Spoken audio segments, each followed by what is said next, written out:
오늘은 살아계신 하나님께서 세상을 통치하는 걸 모르는 사람이 많이 있지요라는 제목으로 말씀을 전합니다. 하나님 영이십니다. 하나님은 영이시라 보이지 않지만 살아계십니다. 5차원의 초자연적인 하나님이십니다. 영이시기 때문에 일반적인 눈으로 보이지 않습니다. 그래서 관념적인 하나님으로 알고 믿음 생활하는 크리스천이 적지 않습니다. 관념적인 하나님은 성경 지식으로 하나님을 안다고 하는 것입니다. 성경 지식은 눈이 아닙니다. 관념이 아니고 바른 지식은 보는 것이 도움이 되지만 잘못된 지식은 보는 것을 방해합니다. 하나님은 살아계십니다. 실제적인 하나님이시다. 반드시 성령으로 충만한 가운데 영 안에서 믿음으로 알 수가 있는 분입니다. 제가 몇 개월 전 새벽에 기도하는데 하나님께서 이렇게 말씀하셨습니다. 내가 살아있다는 것을 증명하는 목사가 되라. 즉 살아계신 하나님을 증명시키는 목사가 되라는 하명입니다. 이렇게 말하면 어떤 분들은 이렇게 말할 것입니다. 하나님께서 살아계신다는 거 모르는 성도가 있나? 저에게 하나님께서 강조하시는 것은 하나님께서 살아계신다는 걸 알고 있지만 관념적으로 알고 있는 성도들이 많다는 겁니다. 실제적인 체험적인 살아있는 하나님을 알도록 하라는 겁니다. 하나님께서 살아계신다. 살아서 천지만물을 감찰하고 통찰하고 계신다. 이 말은 정말 온 세상 인류를 향해서 가장 크게 외치고 또 외치면서 전해야 할 진리가 아니겠습니까? 제가 매주 성령치유 집회를 하면서 또 온몸 집중 치유기도 집회를 하면서 주일 예배를 드리면서 하나님은 살아계십니다라고 참선하고 있는 모든 영혼들에게 큰 소리 외치고 또 외치는데 눈물이 핑 돌고 가슴이 뜨거워집니다. 세상 사람들 중에는 지식을 가지고 사는 사람이 있고 체험으로 사는 사람이 있고 이성으로 사는 사람이 있고 과학을 통해서 사는 사람이 있고 이런저런 의지하는 것 없이 그저 되는 대로 사는 사람도 있습니다. 우리 기독교인들도 말씀을 지식적으로 알고 믿는 관념적인 믿음으로 생활하는 성도가 있고 성령의 인도를 받으며 말씀을 삶에 적용하며 체험한 실제적인 믿음으로 생활하는 목회자와 성도가 있습니다. 우리 기독교인은 반드시 체험적인 실제적인 믿음으로 살아야 됩니다. 하나님께서 말씀을 주셨으므로 성령으로 한 믿음으로 살면 오늘날도 하나님께서 초자연적인 기적을 나타내 주십니다. 분명하게 하나님은 살아서 동행하고 있다는 걸 눈으로 보고 인정하고 감찰하게 하십니다. 오늘날도 홍해가 갈라지고 메추라기가 날아오고 쓴물이 정화되어 식수가 되며 바위에서 물이 솟아나오는 기적이 일어납니다. 믿는 사람에게면 오늘날도 귀신이 쫓겨나고 병자가 낫고 죽은 자가 살아나는 기적이 일어나는 겁니다. 우리 크리스천은 체험적인 실제적인 믿음이 되어 하나님의 살아계심을 증명해야 됩니다. 하나님이 이렇게 말씀하십니다. 예수 그대는 어제나 오늘이나 영원토록 동일하시나 히브리 13장 8절 이렇게 믿고 체험하라는 겁니다. 이것인가 저것인가 불분명한 관념적인 신앙이 아니라 하나님은 살아계신다고 증명시키는 믿음에 요구하십니다. 이는 하나님께서 동행하고 계신다고 체험할 때 담대하게 증명시킬 수가 있습니다. 그래서 기독교는 체험의 종교인 것입니다. 하나님께서 살아계시기 때문이다. 많은 크리스천들이 성경의 약속은 약속대로 믿는다고 자기 스스로 그렇게 생각합니다. 자기 나름의 믿음이죠. 많이 알고 열심히 하니까 자기가 제일 많이 하나님을 잘하는 것을 믿습니다. 그런데 실제 삶의 현장에서 고난이나 위기가 부딪히면 하나님의 보호 성취를 믿지 않습니다. 그래서 몹시 불안해합니다. 자신 앞에 있는 모든 문제가 하나님의 문제라는 것을 알지 못합니다. 그렇기 때문에 불안하고 두려워합니다. 하나님의 인도를 믿지 않습니다. 그래서 당황해합니다. 하나님의 주권을 믿지 않습니다. 그래서 하나님을 의심합니다. 그리고 해결 방법을 인간적으로 모색을 합니다. 사람을 찾고 사람을 의지합니다. 우리 목회자들이 성도들의 가장 큰 문제는 능력이 있다는 사람을 의지하는 것입니다. 영의 문제를 해결하려고 해도 능력 있는 사람을 통해 해결하려고 매달립니다. 교회 와서 자신 안에 주님 계신 하나님께 관심은 없고 유능한 목사만 바라봅니다. 자신 안에 성전에 주인으로 계시는 하나님은 뒷전입니다. 자칭 성도라는 사람이 주인으로 살아계신 하나님을 소외시킵니다.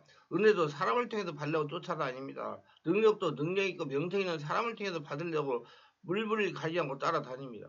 어떤 목회자는 성령의 불을 받으려고 능력이 있다는 어떤 목사에 운영하는 기도원에서 7년을 살다시피 했는데 성령이 부리고 능력이 아무것도 받지 못했다고 합니다.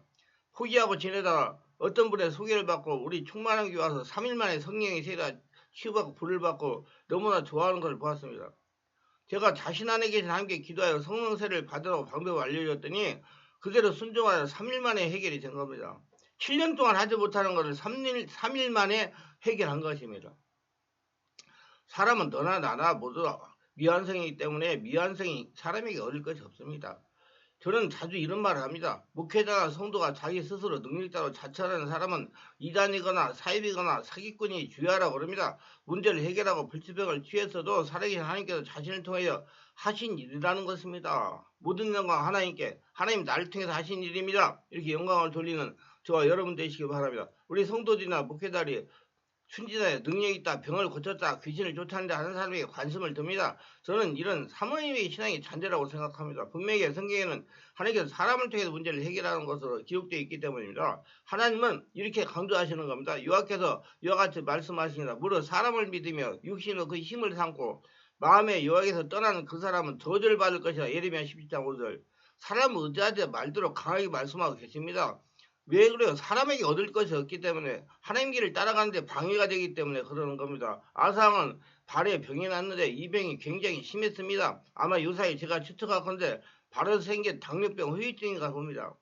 백방으로 의사를 불러서 치료도 낫지는 않았습니다. 그리고 난 다음에 2년 후에 아사는 쓸쓸히 죽었습니다. 성경은 그 상황을 역자 16장 12절에 이렇게 기록해 뒀습니다. 아사가 왕이 된 지 39년에 그 발의 병들어 심히 중하나 병이 있을 때 저와 여호와께 구하지 않으려고 의원들에게 구하였더라. 그가 의원들에게 취급하는 것이 나쁜 것이 아닙니다. 의원만 구하고 주에서 그를 통해서 하나님께 구하지 않았기 때문에 하나님께서 특별히 주지 아니하므로 의원의 힘을 목으로 고치지 못한 것입니다. 여러분 하나님을 기도하면 하나님께서 의원도 붙여주시고 역사도 이루시고 약도 발라주시고 해서 고쳐주십니다. 그래서 결국에 아사는 죽고 말았습니다. 관심을 자신 안에게 하나님께 돌려야 무한대의 능력과 지혜와 권능과 성령의 초자연적인 역사가 흘러나옵니다. 하나님은 명절 끝나고 큰날에 예수께서 서서 외쳐 이르시되 누구든지 목마르면 내게로 와서 마셔라. 나를 믿는 자는 성경의 이름과 같이 그 배에서 생수강이 흘러나오리라 하시나. 요한복음 7장 30절 38절. 하나님과 관계가 열려야 어디를 가나 하나님께 문의하여 인생 재반사 문제를 해결하면서 신바람 나는 믿음 생활을 할 수가 있는 것입니다. 여러분들은 걸어다니는 성전입니다. 하나님 여러분 안에 주인으로 계십니다. 여러분 앞에 있는 모든 것들은 다 하나님이 해결하실 겁니다. 하나님께 기도해가지고 지혜를 받아 해결하는 습성을 들이시고 항상 나의 주인은 하나님이다. 나는 하나님께 동행한다. 하나님이 나의 인생의 모든 걸 책임지시면서 믿으면서 그들 행동하는 저와 여러분 되시길 바랍니다. 근데 주님을 믿습니다 하면서도 관념적이지 실제적으로 인간적인 수단으로 사는 것입니다. 감사한 봉사에 기도대문을 써서 하나님 도와주셔서가 아니라 목사님 도와주셔서 기록하면서 보이는 사람을 의지하는 것입니다. 이런 성도는 성경의 약속을 그저 어려움보다는 희망 정도로만 믿는 사람을 마치 멀리 바라보는 무지개처럼 믿고 싶어하는 감성적이고 관념적인 신앙을 가진 사람입니다. 이런 사람은 하나님께 얻을 것이 하나도 없어요. 빨리 고쳐야 됩니다. 살아계신 하나님이 나의 주인이라고. 하나님만이 나의 문제를 해결한다고. 고치세요. 그러면 빨리 문제를 해결받고 하나님의 인도를 받을 수가 있을 것입니다. 우리들의 믿음에 문제가 있다는 말입니다. 분명히 예수께서 온 갈릴리 두루다니사 그들의 회당에서 가르치시며 천국복음을 전파하시며 백성 중에 모든 병과 모든 약한 것을 고치시니 그의 소문이 온 수리아에 퍼진지라. 사람들이 모든 앓는 자 곧 각종 병에 걸려서 고통당하는 자, 귀신 들린 자, 간질하는 자, 중풍자를 데리고 오니 그들이 고치시더라. 마태복음 4장 23절 24절. 이 말씀을 많이 들어서 잘합니다. 또 외우기도 잘해왔어요. 그러나 실제로 체험하지 못하게 되기 때문에 지금도 이런 일이 일어날 수 있는가 하면서 의심을 합니다. 그러다가 세상에서 영적으로 정신적인 고통을 당하는 사람 만나면 고작 조언하는 것이 약물치료나 심리치료나 정신치료입니다. 체험하지 못했기 때문입니다. 아사왕과 똑같습니다. 교회와 살아계신 하나님의 역사가 일어나가지고 관념되게 되어가는 것을 다 적으려면 한도 끝도 없습니다. 이 말씀에서 성령이 감동하시는 대로 말씀을 표현하겠습니다. 하나님의 계시의 말씀에는 하나님께서 함께 역사를 따르는 표적으로 그의 살아계심을 보증하시고 자찬해 주십니다. 그렇기 때문에 교회가 종교화되지 말고 관념화되지 말고 살아계신 하나님의 입에서 나온 말씀대로 그 성경대로 생명의 말씀을 전해야 됩니다. 성경대로 행하는 교회마다 표적으로 충만한 하나님의 보증의 역사가 일어납니다. 그래서 세상 사람들이 하나님은 살아계신 줄 하고 예수 믿고 돌아올 수가 있는 것입니다. 지금 안 나간 교인들도 다 돌아올 것입니다.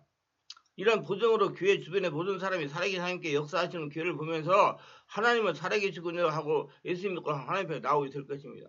안 나가 교인들도 다 나올 겁니다. 또한 교인들이 하나님의 말씀대로 산다면 당연히 성경대로 사는 교인들의 주변 사람들은 하나님의 살아계십니다 하고 자복하고 회개하며 살아계신 하나님 앞에 나오게 될 겁니다. 한국 교회 초대교회로 돌아갑시다. 살아계신 하나님께서 함께 하시며 거듭난 성도를 역사하시며 역사하사 표적으로 보증해 주시는 살아있는 성령님의 주인된 무형교회가 다 되시기를 바랍니다. 살아계신 하나님의 성도로 우리 한 사람 한 사람 성도들이 살아가는 모두가 되셔서 살아계신 하나님을 체험하고 살아계심을 증명시키는 복된 자가 다 되기 바랍니다. 기자분 오늘도 저희 설교를 끝까지 들으신 분들 축복하소서. 특별하게 구독, 좋아요, 알림 설정, 공유하신 분들 기억하시고 성령으로 세례받고 영안이 열려서 영적인 세계를 보면서 살아계신 하나님을 세상에 증명하며 하나님 말씀대로 자기 자신이 하나님 나라 성전이 되고 보물이 되어 평생 하나님과 동행하며 하나님의 복을 거둬들이며 살아가게 하옵소서. 예수님의 이름으로 기도합니다. 아멘.